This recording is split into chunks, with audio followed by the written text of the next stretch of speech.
Week 18 of the fantasy baseball season, and here's a few hitters I looked to sell and trade this week. The first hitter, Jazz Chisholm Jr. of the New York Yankees. So what an acquisition it was for the New York Yankees to get Jazz Chisholm in a deal from the Miami Marlins. And ever since the Yankees made the deal a week and a half ago, he's been a great addition, and this Yankee team has been back playing great baseball in the season. 17 home runs, 58 RBIs, 24 stolen bases, 53 runs scored, a 252 average, and a 326 on base. And over the last couple weeks, since he's been in a Yankee uniform, 4 home runs, 13 RBIs, 5 stolen bases, 10 runs scored, a 283 average, and a 353 on base. I know Chisholm, obviously, he's going to be better on this Yankee team than he was in Miami, with way more protection in the lineup, better pitches to hit, where pitchers can't really pitch around them, where Miami's Chisholm, Josh Bell, De La Cruz, and Jake Burger, the really only threats when you got a Yankee team with Judge and Soto, the two biggest threats possibly in all Major League Baseball. July 31st, at Philly 1-for-4,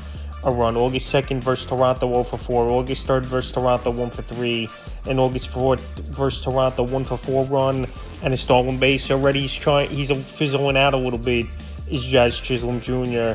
And he's playing great since they got him, no doubt about it. But I believe the numbers he's been putting up, and especially the power for Jazz Chisholm Jr., hitting 4 home runs in 2 ball games immediately since he got traded to the New York Yankees. He's not going to keep that up. So right now, well, he got third base eligibility, playing third for this Yankee team. He's showing good power, getting good pitches to hit, 5th to 6th batting in this order. Like I said, Chisholm's been a streak hitter throughout his career, and even in the loaded lineup, I think his numbers will be similar, just a slightly better power numbers.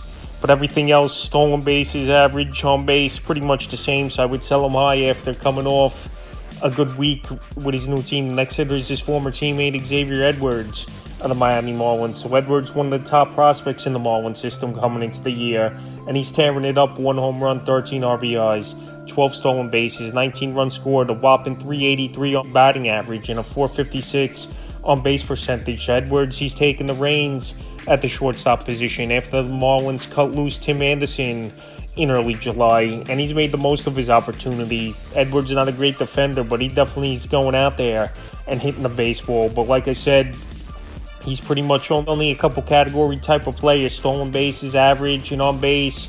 And we know this batting average is going to stick over a 380 the whole season. Right now, only 115 at-bats for Edwards this year. Well, last season he did have a cup of coffee in the majors, 78 at-bats, hit 295. So I believe he could hit in that 280, 290 range. And pitches, they're going to start catching on, I believe, to Edwards, especially in a Marlin lineup where there's nothing left after they gutted the roster, trading everyone away at the deadline. August 2nd in Atlanta, 2-for-4 run, 2 stolen bases. August 3rd at Atlanta, 1-for-3 with a run. August 4th at the Braves, 2-for-5, a run and RBI.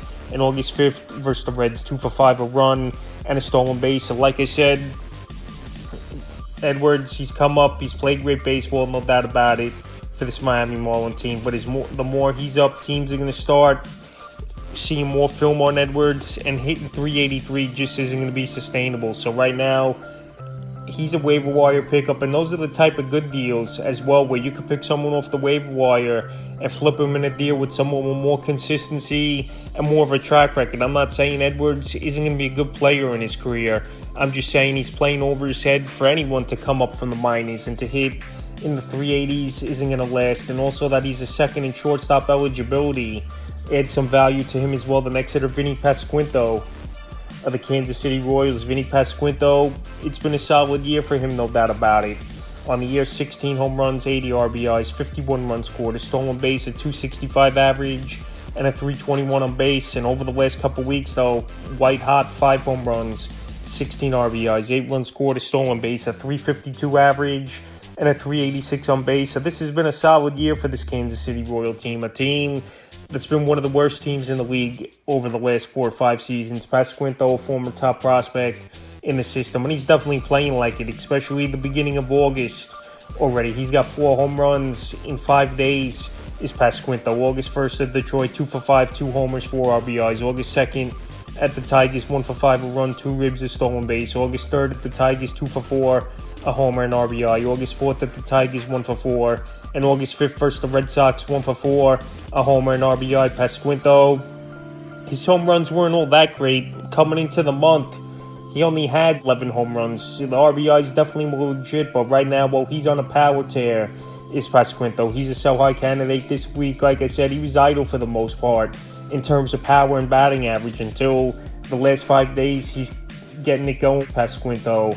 And teams now, I think, can be a little bit more weary of him. I know this Royal team's having a good year, but not many great threats in the lineup, especially with the power. So right now, while Pasquinto's playing great baseball and he's on a power tear at peak value, he's a sell-high hitter this week. Next hitter is Xander Bogaerts of the San Diego Padres. This Padre team, they were hovering around 500, and ever since Bogaerts returned to the lineup, they've catapulted now over 9 games over 500 on the year. 5 home runs, 21 RBIs, 6 stolen bases, 33 runs scored, a 275 average, and a 313 on base. And in the last month since he returned from injury, 1 home run, 7 RBIs, 2 stolen bases, 10 runs scored, a 438 average, and a 456 on base. So another hitter where these numbers aren't going to be sustainable. I know it's a great month run, no doubt about it, in 64 at-bats for Xander Bogaerts. But these hitters, they're going to go through peaks and valleys where they're going to have good months and months where they can't do much. So right now, well, Bogaerts is playing great baseball, and this Padre team, like I said, they've really been on a tear over the last few weeks where they were a team not even in the wild card and hovering around that 500 mark. And now all of a sudden, 9 games over the mark. Bogaerts has been a big part of it, but I would sell him this week as we've seen the struggles early in the season. We've been seeing it at times last year until he turned it on in a month at time.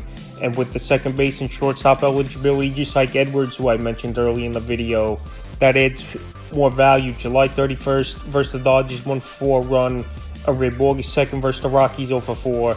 August 3rd versus the Rockies, 2-for-3 in RBI. And August 4th versus the Rockies, 2-for-4, 2 runs, and a stolen base. Bogaerts playing great, no doubt about it. Right now, though, he's playing over his head, and we've seen the ups and downs for him over there in San Diego the last couple seasons. So right now, he's a sell-high hitter this week, and the 5th and final hitter I look to sell in trades, Jeff McNeil of the New York Mets. So Jeff McNeil, all of a sudden, ever since the All-Star break concluded, he's been on a tear for this New York Met team, and I just don't buy it. He's been a bad hitter for 2 seasons, is McNeil. I know a couple years ago he won the batting title, but 2023 he didn't do anything. In the first half of 2024, he pretty much almost got cut loose for nothing from this New York Met team, where they would have paid him just to go away. That's how bad he was, and now all of a sudden he's turned things around, but I just don't see you keeping up on the year. 10 home runs, 37 RBIs, 50 runs scored, 5 stolen bases, a 239 average, and a 295 on base. And this month of the season, like I said, 5 home runs, 17 RBIs, a stolen base, 18 runs scored, a 321 average, and a 368 on base. So McNeil, RBI still low overall on the season. The home runs, he'll probably finish with 15, 18 range, is Jeff McNeil. But like I said, all of a sudden, just getting 4 days off and clearing his head from doing nothing all season long to turning in to a hitter showing some pop, I just don't believe it's going to stick for McNeil. And right now, another hitter who's hot, plays second base, outfield eligibility as well in fantasy baseball. Perfect sell-high hitter, and I believe you can starting pitcher in the deal. July 31st versus the Twins, 2-for-4 run. August 3rd at the Angels, 1-for-3 a run.